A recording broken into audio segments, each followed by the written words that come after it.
Should you join Bangkit? The short answer is yes. The long answer is yes.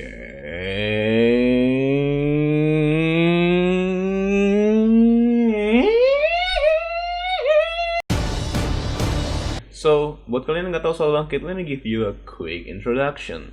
Jadi Bangkit adalah sebuah program pengembangan talenta yang didesain untuk mencetak orang-orang yang ready to dive into the tech industry. Not the exact words, but mirip-mirip seperti itu. Jadi bisa dibilang Bangkit itu kayak semi bootcamp. In the sense of, kalau misalkan lu cuma online course, ya lu online course. Kalau lu bootcamp, lu intensif banget, bisa 8-9 jam per hari. Nah, Bangkit itu ada di tengah-tengahnya. Dan ada 3 program yang bisa kalian ambil kalau misalkan kalian join Bangkit. Ada program machine learning, ini yang gue ambil kemarin. Ada program mobile development, dan ada program cloud computing. Kalau misalkan kalian mau informasi lebih lanjut, udah lumayan banyak yang bikin video di YouTube, ada rekan-rekan gue juga yang bikin. Kalian juga bisa visit website langsung di Bangkit Academy, but what I'm going to tell you now in this video adalah should you join? Tapi sebelum itu, gue pengen cerita-cerita dulu soal pengalaman gue sebagai anak Bangkit machine learning, sebagai orang yang background-nya itu non-IT, tapi masih di STEM, Science, Technology, Engineering, and Mathematics. Oke, jadi gue anak teknik mesin. Gue waktu itu join Bangkit karena ada beberapa faktor. Faktor yang pertama adalah machine learning merupakan bidang tech yang bisa diaplikasikan di banyak hal, termasuk teknik mesin. Kemudian juga gue belajar sendiri cara coding with Python, dan gue seneng melakukan hal itu. Dan yang ketiga adalah gue juga jadi punya potensial buat kerja selain di bidang teknik mesin. Dan dengan alasan itu, gue daftar, gue diterima. Dan waktu gue di sono, banyak banget orang-orang IT ya. Gue gak tahu persentasenya berapa, tapi banyak banget di sono yang background-nya IT. Walaupun gak sedikit juga yang background-nya non-IT gitu. Tapi yang maksudnya gue memposisikan diri sebagai orang yang bukan IT, ngeliat kiri kanan, oh isinya anak-anak IT semua gitu ya. Of course, waktu awal masuk berasa kayak ya takut aja sih, bisa survive gak sih di lingkungan kayak gini gitu. Terus kan Bangkit nyediain kelas-kelas. Nah, kelas-kelas itu kan ada yang online, ada yang offline. Tapi memang mostly materinya itu dipelajarin secara online. Offline-nya itu cuma buat reaffirm, buat ngasah doang yang udah dipelajarin pas online. Pas materi online, pertama kali itu suruh ngerjain Python. Dan karena gue udah self-learn Python sebelumnya, gue dengan mudah bisa mengerjakan. Begitu juga dengan course-course yang berbau matematika sebagai landasan buat ML sendiri. Ya, gue juga bisa Excel karena di teknik pun dia diajarin gitu loh. Dan waktu diajarin course-course lebih lanjutnya soal deep learning yang pakai Python juga, itu gue tetap bisa ngikutin. Bagian-bagian yang gue struggle adalah bagian-bagian yang kayak bener-bener lebih ke arah IT-nya. Contohnya kayak waktu diajarin command-command Linux.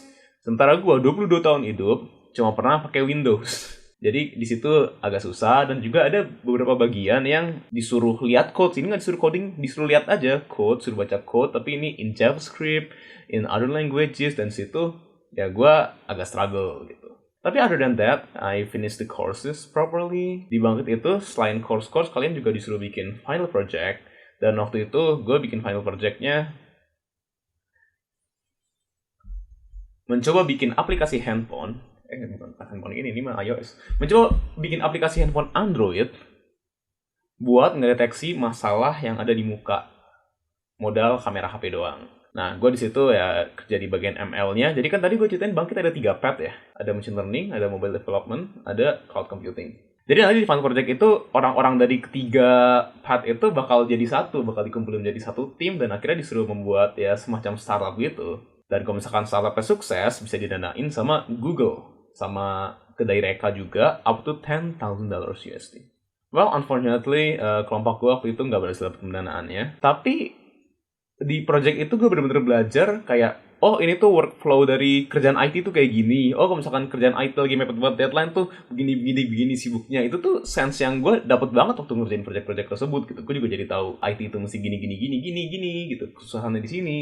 Dan selain courses dan final project, juga ada kelas-kelas yang berisi peningkatan soft skill kayak time management, kayak gimana cara introduce yourself yang bener ke orang in less than 30 seconds, namanya elevator pitch. Dan itu juga sangat-sangat membantu sih. Contohnya aja gue sekarang kalau kerja jadi pakai Pomodoro Timer, which I coded myself by the way programnya. Dan itu insight yang gue bahkan sebelumnya kayak cuma pernah tahu-tahuan aja, tapi setelah ikut sesinya Bangkit, gue kayak bisa jadi grasp the meaning gitu loh, nih beneran membantu, dan akhirnya beneran gue coba dan gue beneran suka gitu. Kemudian juga ada English classes di mana lu kayak dibikin in scenarios berbahasa Inggris, dan ya itu lebih ke ngelatih aja sih, karena ya, teorinya bener-bener minim di sini sih, lebih ke latihannya aja. So there's that. Dan itu pengalaman gue selama di Bangkit. Di akhir programnya gue dikasih voucher buat sertifikasi Google TensorFlow Developer Certificate, dan gue berhasil menyelesaikan tesnya.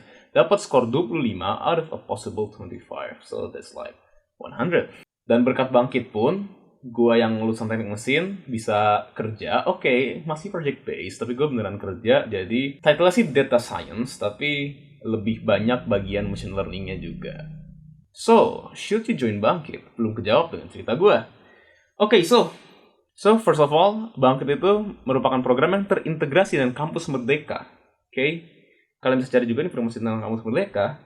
Tapi menurut gue, selagi lu bisa ambil program Kampus Merdeka apapun, you better take it.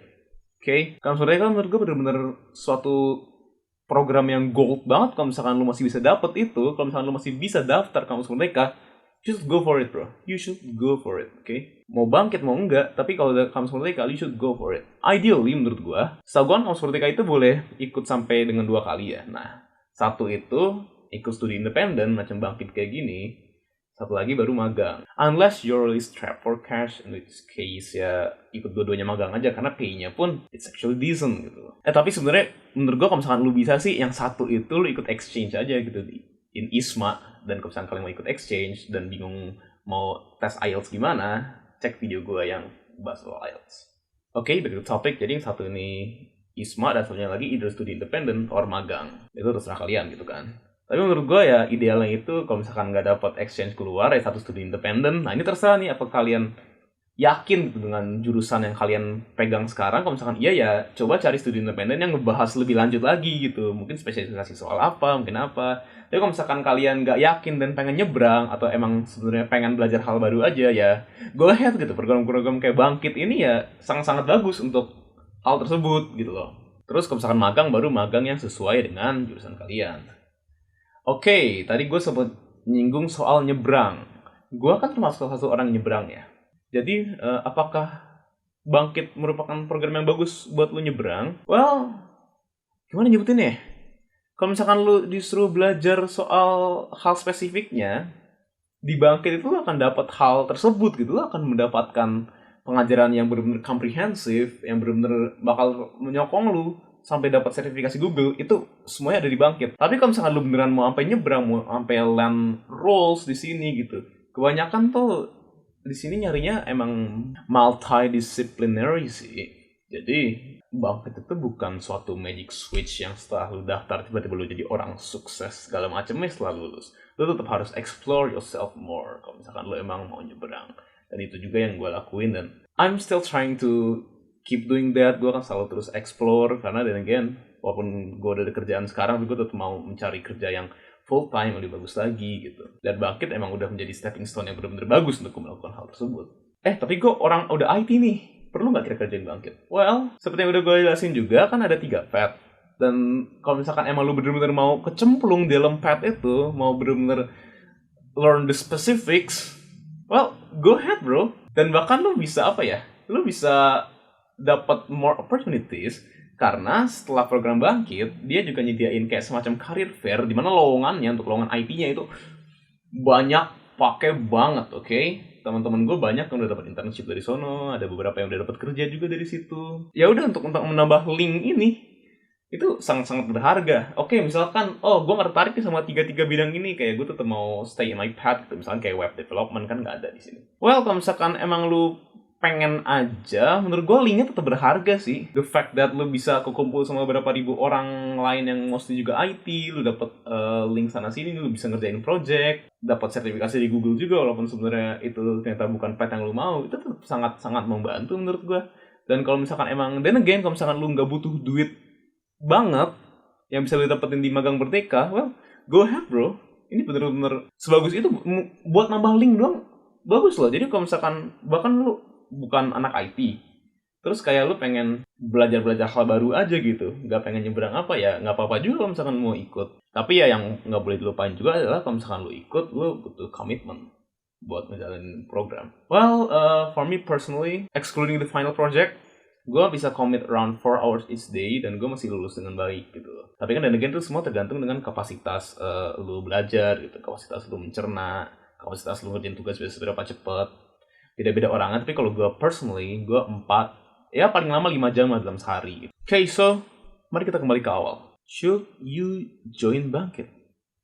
The short answer is yes. The long answer is it depends. Apa sih yang sebenarnya lu cari? Kalau misalkan emang lu cari program-program IT yang tadi gue sebutin ada 3, kalau misalkan lu cari pengalaman yang tadi udah gue jabarin bisa dapat ini, well, go ahead gitu. Programnya masih buka sampai 31 Desember 2022. Kalau misalkan kalian nonton ini 2023, anggap aja informasi ini masih relevan, kecuali tanggal pendaftaran yang baru saja gue sebutin.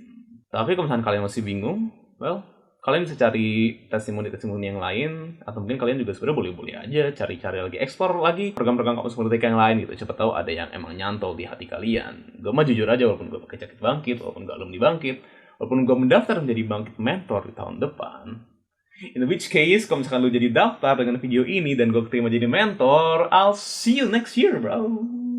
Tapi ya kalau gue boleh jujur, yang penting adalah kalian manfaatin itu kampus merdeka. Itu bener-bener satu hal yang gue sebagai lulusan 2018, sebagai gue yang masuk kampus angkatan 2018, yang kampus merdekanya baru dikit dapetnya, I'm envious, bro. I'm jealous.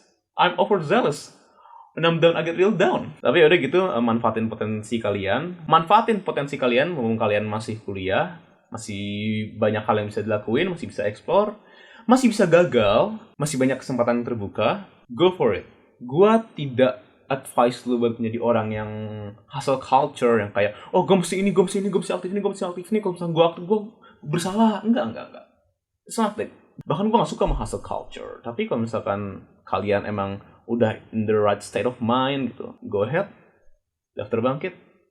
I'll see you next year. I hope you enjoy watching, as I do enjoy bikin ginian. Goodbye.